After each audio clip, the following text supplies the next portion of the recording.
Escuchar ahora al doctor Ignacio Castiglione. El tema es el despido con causa y su impacto en el derecho de huelga, análisis de la reforma del artículo 242 de la LST y el tratamiento judicial de los bloqueos. Breve comentario del fallo Acuña. Doctor.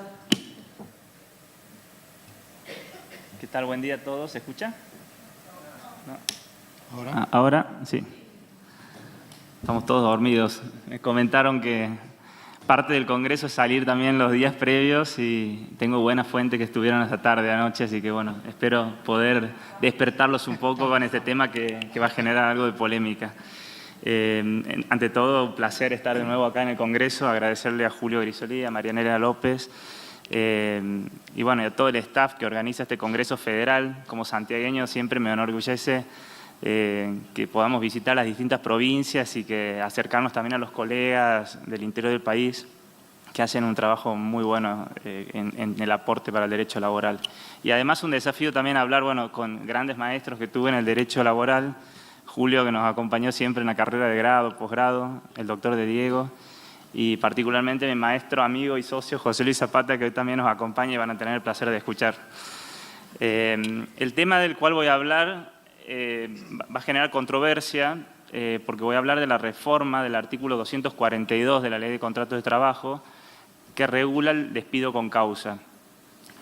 Pero también vamos a analizar o voy a analizar el enfoque y el impacto que esto tiene o puede tener en el derecho de huelga, en la situación que se dio de abusos con los bloqueos de establecimientos empresariales y finalmente voy a hacer un breve comentario sobre una causa del fuero penal que se mete a analizar estas cuestiones vinculadas al bloqueo de establecimientos, que es un caso muy interesante que después yo voy a invitar que lo lean en profundidad por los considerandos que tiene y los fundamentos.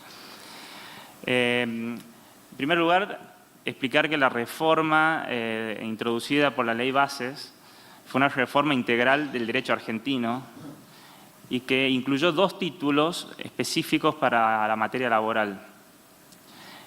Los aspectos que se reformaron fueron muchos y entre esos está el 242 y para entender esa reforma tenemos que comprender qué establecía antes el artículo.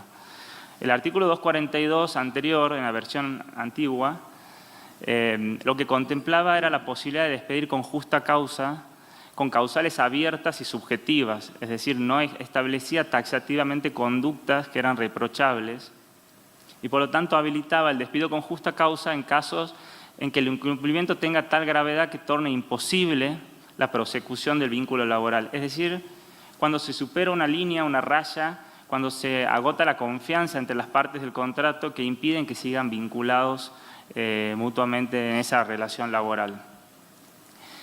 El primer análisis de justamente la gravedad del hecho es un análisis subjetivo que realiza el empleador en el marco de su empresa. Es el que va a definir inicialmente si corresponde o no el despido con causa y después, si el trabajador impugna ese despido, eso llega al estrado del juzgado y será el juez el que convalida o no el despido con causa. El juez allí analizará algunos aspectos como si el despido cumple con los requisitos formales de ser notificado por escrito, fehacientemente, si es proporcional la sanción respecto al incumplimiento, si es contemporáneo. Bueno, todo lo que ustedes ya saben que tenemos que de alguna manera abordar y el juez aborda y analiza cuando tiene un caso de despido con justa causa. Sobre este punto hago un paréntesis, la contemporaneidad no es un requisito legal, es de alguna manera un desarrollo jurisprudencial. Hace poco tuve la suerte de tener un fallo de corte, que después recomiendo leer, Ceballos contra Ford, en el cual se había despedido a un delegado sindical luego de superar el juicio de exclusión de tutela.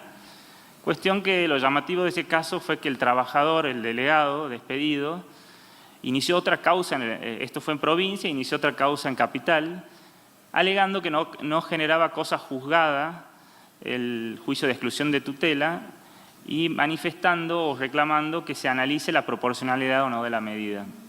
Ganamos en primera instancia, segunda instancia dio vuelta el fallo diciendo que el despido había sido extemporáneo. Fuimos a corte y la Corte revocó el fallo de la Cámara Nacional del Trabajo bajo el argumento de que no se podía interpretar que el empleador había decidido renunciar a ejercer el derecho sancionatorio justamente porque había mucha actividad procesal que había desarrollado, como por ejemplo llevar a cabo el juicio de exclusión de tutela, que de alguna manera impedía que se interprete que había un abandono de esa facultad sancionatoria. Es decir, ahí se mitiga de alguna manera este concepto de la contemporaneidad, pero siempre tiene que haber una causa, un justificativo para que el despido pueda ser demorado en cuanto a su eficacia y llevado a cabo, ¿no?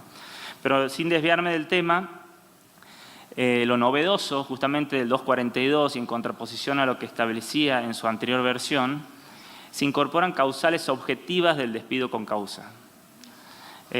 Acá para ser preciso, me voy a tomar una licencia de leer un poco lo que dice el artículo. Y acá el artículo nuevo lo que establece es que podrá configurar grave injuria laboral como objetiva causal de extinción del contrato de trabajo la participación activa en bloqueos o tomas de establecimientos. Se presume que existe injuria cuando durante una medida de acción directa se afecte la libertad de trabajo de quienes no adhieren a la medida de fuerza mediante actos, hechos, intimaciones o amenazas. Esto es lo que los abogados de empresa llamamos el apriete, la intimidación, cuando alguien no quiere adherir a la huelga y realmente hay una especie de coacción para que la gente adhiera. Después, en el segundo inciso, en el inciso B, establece que se impida u obstruya total o parcialmente el ingreso de personas y cosas al establecimiento. Esto es lo que en la prensa se conoce como bloqueos o tomas de establecimientos. Y en el punto C establece que se ocasionen daños en personas o en cosas de propiedad de la empresa o de terceros situados en el establecimiento, y aquí hace referencia a las instalaciones, a las mercaderías, insumos, materias primas o se les retenga indebidamente. Tuvimos muchísimos casos de que se impedía, por ejemplo, el egreso o sacar mercadería o producto que era perecedero y bueno, generaba un daño enorme a la empresa, justamente derivado de los bloqueos y de este tipo de conductas.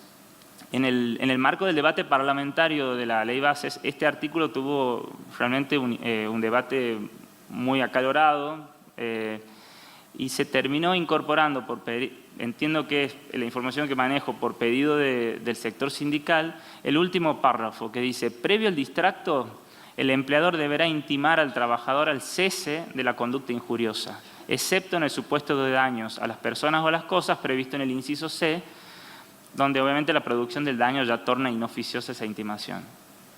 Acá me detengo y hago un comentario que obviamente este último aspecto de la norma genera cierta complicación operativa para llevar adelante los despidos con causa, porque en la práctica sucede que, por ejemplo, en un establecimiento minero que está a 200 o 300 kilómetros de la ciudad donde están generalmente los escribanos, es muy difícil lograr que un escribano se traslade hasta el lugar para hacer una constatación o una intimación personal a los efectos de que cumplir con este requisito previsto por la ley.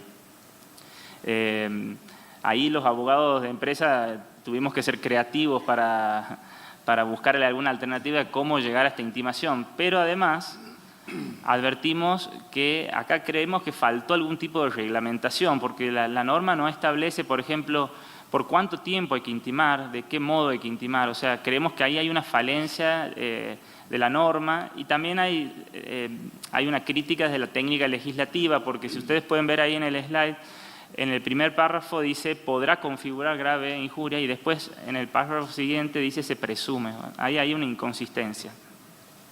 Pero bueno, ¿cómo se llega, por qué se llega a este artículo? Y bueno, ya me están apurando, no voy ni por la mitad de la ponencia, pero bueno, voy a tratar de apurarme. La pregunta es si antes de la reforma podíamos despedir a un empleado cuando incurría en este tipo de conductas. Desde el punto de vista jurídico, la respuesta es sí, pero en la realidad eso no sucedía. Se llega a este artículo y se habló de que la realidad es la fuente material del derecho. Bueno, acá también hubo una fuente material que fue la desnaturalización del derecho de huelga, tomas y bloqueos de establecimientos por más de 30 o 60 días que llevaron al cierre de muchísimas compañías. Se naturalizó la ilegitimidad de muchísimas acciones y fracasaron, creo, todos los resortes institucionales para ponerle caja a este fenómeno. Yo creo que esa es la cuestión subyacente en este debate y que de alguna manera fue la causa de que se modifique el artículo 242. Yo creo que la cuestión central es qué es el derecho de huelga, qué entendemos por derecho de huelga, cuál es el alcance y cuáles son sus límites. Y allí es donde creo que, bueno, obviamente en una ponencia de 10 minutos es difícil abordar y agotar el derecho de huelga, pero acá un poco para una aproximación conceptual podemos decir que el concepto de huelga es la abstención colectiva y concertada de trabajar, impulsada por una entidad gremial con el objetivo de reivindicar derechos laborales de naturaleza colectiva al que los trabajadores afectados pueden adherir voluntariamente. Como ayer adelantó el doctor de Diego, algunos también autores prevén la posibilidad de que tenga que haber un procedimiento previo, así como lo hay para los reclamos individuales, también para una instancia administrativa previa para ejercer el derecho de huelga. Es un derecho constitucional de innegable importancia en el derecho argentino. El fallo Orellano de la Corte contra Correo Argentino determinó quién es el titular del derecho de huelga. El derecho de huelga no es el trabajador individualmente, sino determinó que el derecho de huelga, el titular, el quien lo puede ejercer, es la entidad gremial. Es uno de los pocos institutos del derecho, y encima un derecho constitucional, que habilita un daño, pero el daño es la paralización de la producción, no otro tipo de daño. Es un daño legitimado, pero limitado a esta situación. La huelga, algunos autores, algún autor puntualmente que ahí cito en el slide, refiere como la patología del derecho laboral. Y yo creo que es así. Esto sucede, la huelga es el último ratio, es decir, la última medida que se debe tomar cuando ya fracasan todos los resortes institucionales, el diálogo social, el diálogo en el seno de la empresa. Y la verdad que el diálogo tiene que ser el vector que guía las relaciones laborales. Yo siempre digo, y acá un poco siempre hablamos con José Luis en el estudio, que la relación de la empresa con el sindicato es como un matrimonio. Es decir, nos podemos pelear, pero a la noche tenemos que dormir juntos. Y de alguna manera esto va a suceder porque uno no puede cambiar de sindicato en una empresa, uno no elige el sindicato y tampoco el sindicato elige con qué empresario tratar. Por lo tanto, el diálogo social es sumamente importante. Por lo tanto, acá es donde, ante la ausencia de regulación, que es la segunda pregunta que yo me hacía, es ¿cuál es el límite y cuáles son los alcances del derecho de huelga? No existe una regulación en Argentina que establezca esto, salvo para las actividades esenciales. Por lo tanto, yo creo que, y ahí invito un poco a reflexionar si es necesario o no una regulación general del derecho de huelga, donde se aborde quiénes son los sujetos activos y pasivos, cuáles son las causas que pueden habilitar de alguna manera a ejercer el derecho de huelga, plazos, procedimientos previos, etc. Ante esa falencia, creo que el artículo 242 de la ley nos da de alguna manera un horizonte para definirlo a contrario sensu, es decir, ¿qué no es el derecho de huelga en Argentina? Porque no podemos convalidar que conductas antijurídicas que ahora tienen basamento legal en el artículo 242 puedan ser equiparados al ejercicio legítimo del derecho de huelga. Un derecho fundamental y que ha sido bastardeado y que tenemos que volver a poner en su cauce y tenemos que defenderlo. Finalmente, para no excederme en el tiempo, hago una referencia al fallo Acuña. Es un fallo de la Cámara Criminal que de alguna manera... Muy breve, doctor, muy breve. Sí, muy breve. Es un fallo de la Cámara Criminal que simplemente refleja esta postura, esta dicotomía en el tratamiento de estos temas. Por un lado, el juez de primera instancia consideró que era una toma de establecimiento de una estación de servicio, un bloqueo de establecimiento en una estación de servicio, estaba en el marco del ejercicio legítimo del derecho de huelga. La Cámara revocó el fallo y consideró que el bloqueo no puede ser considerado un derecho de huelga y porque usa argumentos de la Corte diciendo que ningún derecho es absoluto, que el derecho de huelga puede ser reglamentado y no puede ser ejercido de manera extralimitada. Echa mano también del artículo 10 del Código Civil y Comercial sobre abuso de derecho y finalmente, que acá es donde termino, el juez, y la verdad que es llamativo que un juez de penal, o sea, del fuero penal, analice esto, pero hace referencia expresa al artículo 242 de la Ley de Contratos de Trabajo para establecer que en ese caso puntual la actitud o la acción que se llevó adelante es una de las que están previstas y enumeradas como antijurídicas en el artículo 242 de la Ley de Contratos de Trabajo. Por lo tanto, resuelve que eso no fue ejercicio legítimo del derecho de huelga y esa es la conclusión de mi ponencia. Por lo menos hasta que tengamos una regulación, el artículo 242 nos da luz para considerar que esas conductas antijurídicas en Argentina no pueden ser consideradas derecho de huelga. Muchas gracias. Bueno, muchas gracias.